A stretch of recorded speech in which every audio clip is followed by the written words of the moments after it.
For me, imagining Elizabeth imagining her mother, that actually seems like kind of a shutdown. That kind of seems like it's shutting down sexy time to me a little bit. Do they sleep together? Like, All right. Welcome back, Allie, to chapter 11.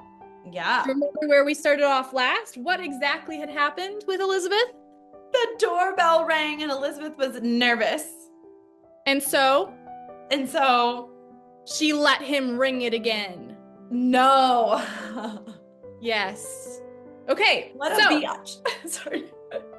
So there's this, it's not the meet cute, it's the after the meet cute. Oh, I definitely let people ring the doorbell twice. Sorry to anybody that comes to my house. Okay.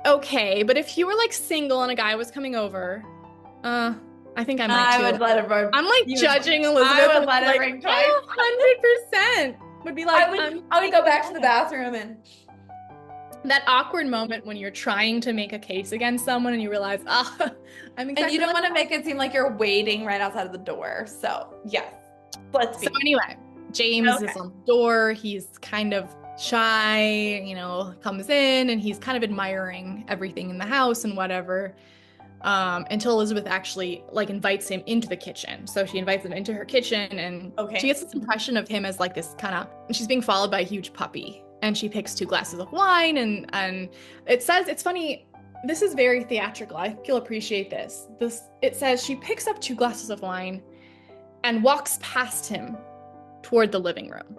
Mm-hmm. And I just find that really interesting.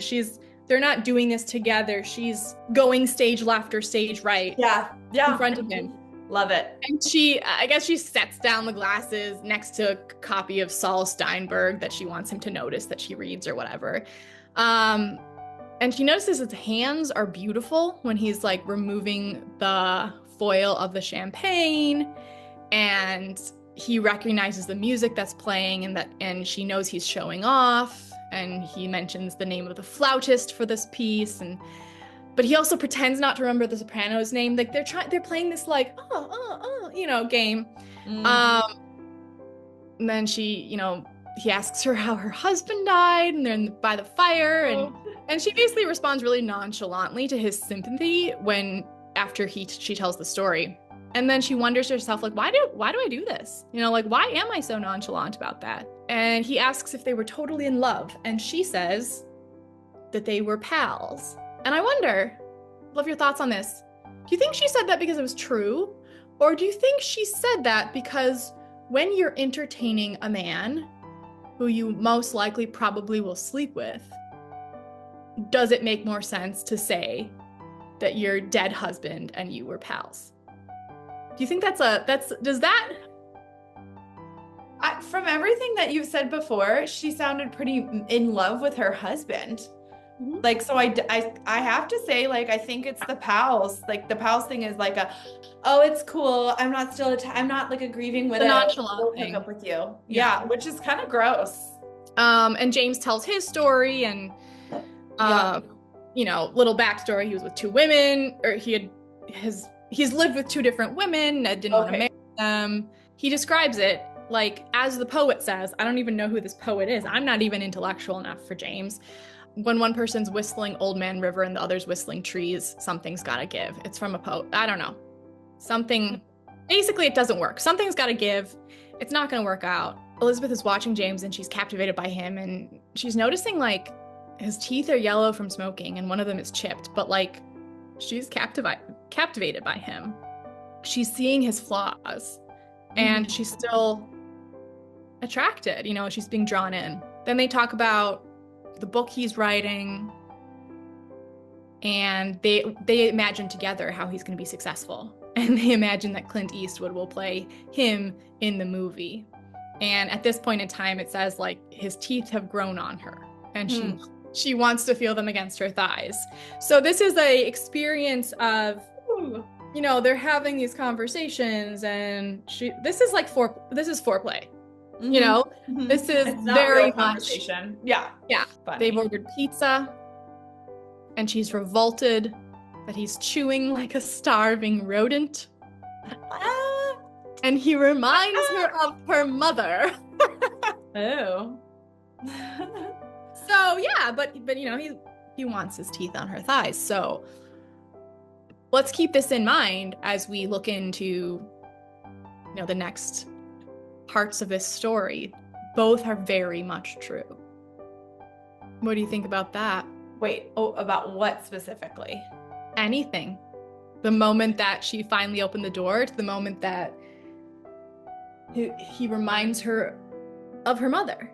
And everything in I think that the second he starts reminding you of one of your parents and you're emotionally immature like Elizabeth, you're going to sleep with him. That's what I think about that. Ooh, you know? hot take. Because, which is really very Freudian, I know, but I think it's just part of that. Like, it's always going to be Freudian if you're not healed and your inner child is just all over the place. And if we track back to her and her relationship with her parents, that's very disturbing. So I'm a little bit disturbed and a little bit like, it's also hilarious because I do think that noticing someone's flaws before you like do anything with them is so common, and it's just thrown in there and like making excuses, because when you're having like a tennis game match, you know, like, yeah, so you can basically use your intellect to outsmart your senses that's disgusted by the teeth, for example. Yeah, you know? and that's, I mean, I think like that's how it's supposed to happen. We're supposed to be able to notice something odd about someone, and like if we only slept with somebody that had no odd characteristics ever, like I don't think the human race would have continued. Oh, absolutely not. Everyone's odd. You know, everyone has just little things. Yeah, I mean, I think that's really interesting because like for me, imagining Elizabeth, imagining her mother, that actually seems like kind of a shutdown. That kind of seems like it's shutting down sexy time to me a little bit. Sexy time. Let's not say that. Yeah, but I know what you meant. The next thing that happens, we'll just roll on there, is that she's feeling panicky, right? And I think that's probably the case when you pretty much think you're going to sleep with someone that eats like a rodent and reminds you of your mother. I think I would panic. But, you know, to process that, instead of, you know, being like, well, this was nice, you know, they smoke a joint and she's thinking about sex, and she turns to him and, you know, waiting for him to initiate and kiss her. And what's, you know, just their first kiss and how they hold hands and butterflies and rocket fuel and golf balls and affection and tons of worry and judgment in her mind as she's, you know, coming into this intimacy with this guy. And they kiss with their eyes open, apparently. And they kiss once more. And then he's like, well, that's over with. And which in the type of relationship that they are about to engage in, like it does make sense. Like getting over the firsts. Yeah. Is really like half the battle. Okay, so do they sleep together? Like she strokes his face after he says, well, that's over with. And she invites him there. And he is in awe of her body as he undresses her, and the sex is great. And so they do. And she thinks he's too good to be true. Oh. But then, are we ready? Yes, she wakes up aware of how small his body is next to hers. Ooh. And how his breath smells awful, and she hopes he doesn't want to make love again. Ooh. And he does. And then his breath stops offending her. So she does have sex with him again. Wow. Yeah. So where's Rosie again? She's at Sharon's. Okay. Okay. Yeah, good. because she's at Sharon's because they were going to McDonald's. So she changed this McDonald's night. Okay. Wow. Okay. Wow. So what do you think? I mean, I can't remember. Yeah, I remember reading this again and being like, because I knew, of course, the second time that they were going to sleep together. And I knew everything about their relationship because I'd read the book.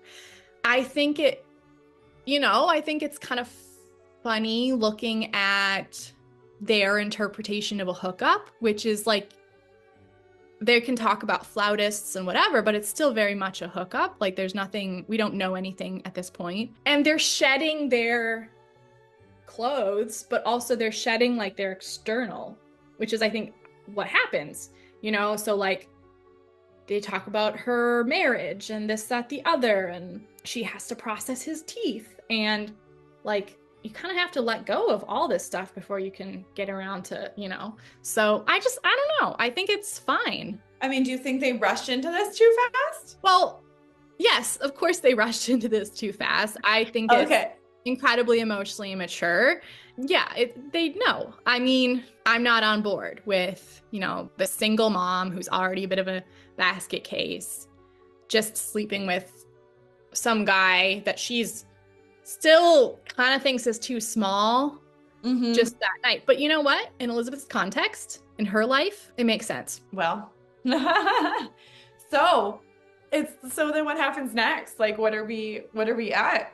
Yeah. Because remember too that she's had boyfriends, right? That she's treated poorly. Right. So she feels slightly more interested in him than she did in Gordon, who wanted to make her breakfast, and so it's just kind of it's kind of a new toy. Then it describes Rosie meeting James. So next we're in the house again, running out of time. James is at the house. Rosie's watching him come up the steps. And Mrs. Haas across the street is also watching him come up the steps. Of course she is. Is doing her makeup in the bathroom. She's nervous because this guy is meeting her daughter. And she's putting a lot of effort into her makeup. And it's almost like she's the one that's being met for the first time. And she's, once again, appalled by his ugly shirt. So it's, again, the idea of James versus the reality of James is, warring. And then, of course, they drink. She's going to get him a drink. And she downs a shot of scotch before re-pouring the glasses. So she's, secretly getting ahead. Right. And she just she wants it to be bedtime. Elizabeth does. But okay. Rosie's there. James is telling stories about his childhood to her daughter. And they're at dinner, and Elizabeth is seeing them once again as a picture, as a movie, as a film. She's seeing the tableau of the three of them at dinner. She asks James a lot of questions. It's an interesting instance of Rosie asking, there's a man in her life, and she's asking things like the things that, I don't know, people want to ask men. Why don't they arrest the mafia? Whether he's afraid of quicksand, whether he believes in God, just the man questions. The questions we really need a random man in a bad shirt who's sleeping with your mother to ask. Oh my God. And then Rosie, tells them about this girl in class who made her so mad because she colored outside of the lines of Sharon's book. And James has a plan to get her back. So he's awesome. He's playing in, he's joining her in childhood. So does Rosie like him? They seem to have a good rapport, and he actually has this comfort where he's the music comes up, there's music playing, and he calls her attention to it. And I find that really interesting because that's very much a very fatherly or parental thing where you can tell a child to stop and notice something, And Elizabeth is James is too good to be true in her heart, which of course, whatever, despite the bad shirt and whatever. And Rosie doesn't want to go to bed. Great. But she has to. And James and Elizabeth can't wait to have sex. And when Elizabeth tucks Rosie in, she asks her two questions. The first question is she going to marry James? And the second question is she going to f him in the butt? So, and the funniest part is that James also hears that, right? Oh my gosh. So the things we learn about James, he tells Elizabeth he'd trade writing for a child like Rosie. That's such a cute little line. And then once Rosie's asleep, they're hooked on each other, and Elizabeth feels that she's gonna pay through the nose for this, and he will too. So I think that they know that this is gonna get messy. Oh, their relationship. Okay, yeah. And the next week, the entire week, she's really struggling with these intrusive thoughts about his smoking, which she doesn't like, and his awful shirts, and sometimes she doesn't mind him, but his height triggers memories of her being that too tall 13-year-old, so it's hard. Oh my gosh. And knowing James has broken that filter for her of those memories. But at the same time, she's watching Rosie and James playing, and it's as if it's through the lens of a camera, and she's really trying to decide, do I want to take a picture of this? Is this worth capturing? And Elizabeth is reminded of playing catch with her father, looking at them, and she's just all messed up, and she drinks scotch from the bottle to process it. Of course, as one does. James sees the scotch and sees that the line of the scotch has moved slightly. And, you know, Rosie once again is doing this thing, you know, pours him a glass of juice. Do cave children play catch? You know, he answers her, and Rosie comes down and they eat peach ice cream, and Elizabeth is rehashing her conversation with James, and she's trying to think about what happened like before she was this, you know, feeling sick and angry and hurt and suspicious. She's in that point where she's vulnerable. She's made herself vulnerable, and Right. he's doing things that hurt her. He's not calling her when he says he'll call. Once again, Rosie asking James the questions. Heaven is in their solar system. Now remember, like the last time she asked these questions, she was asking about death with her father, you know? So it's again, these existential questions. She tells him that when she went to fly to Boston to see her grandma, she cried because she couldn't see heaven, which is funny. I had that exact same experience as a 3-year-old. I was in an airplane and I was like, are those clouds? My dad's like, yes. And I'm like, where's God?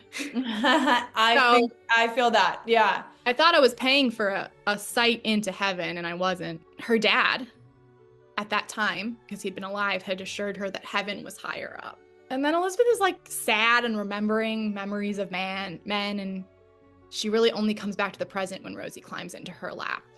And Rosie's acting out because she knows that Elizabeth sometimes resents her presence, because she just wants to be in her head obsessing about James. And Rosie breaks that up. And then she's caught doing naughty things, and she'll lie and she'll tell her mom that it was the mice, or it was James that, I don't know, drew on the wall or something. And she starts mimicking Elizabeth, and Elizabeth spanks her. So basically it's not a good time for motherhood, because you know what? It's hard to be, I think it's hard to be a good mom when you're in a preteen situationship. Yeah. I mean, I could imagine. It sounds super chaotic. And also like, yeah. I mean, I don't know, like even when you're like with your husband and disagreeing on stuff, I think it's hard enough to pay attention to your kids. You know what I'm saying? Like, and so then the final kind of piece of this kind of passage is, you know, Elizabeth and James are in bed, and they've already told each other secrets and blah, blah, blah, but he wants another secret. He wants another secret from her. And she agrees, and he asks her what she thinks about men. And so she kind of has this monologue and talks about how she's, you know, partially afraid of them and partially hates them, and talks about being revolted and so afraid of them, and about her experience being a girl growing up, supposed to be pretty, but also raised to think that men are dangerous. So again, she's maternal, but there's also something a little bit paternal, which again, I find really interesting. And FYI, in case you're wondering, Rosie was at a sleepover while they were tripping. So, okay, good. In case you were wondering. Good job, Elizabeth.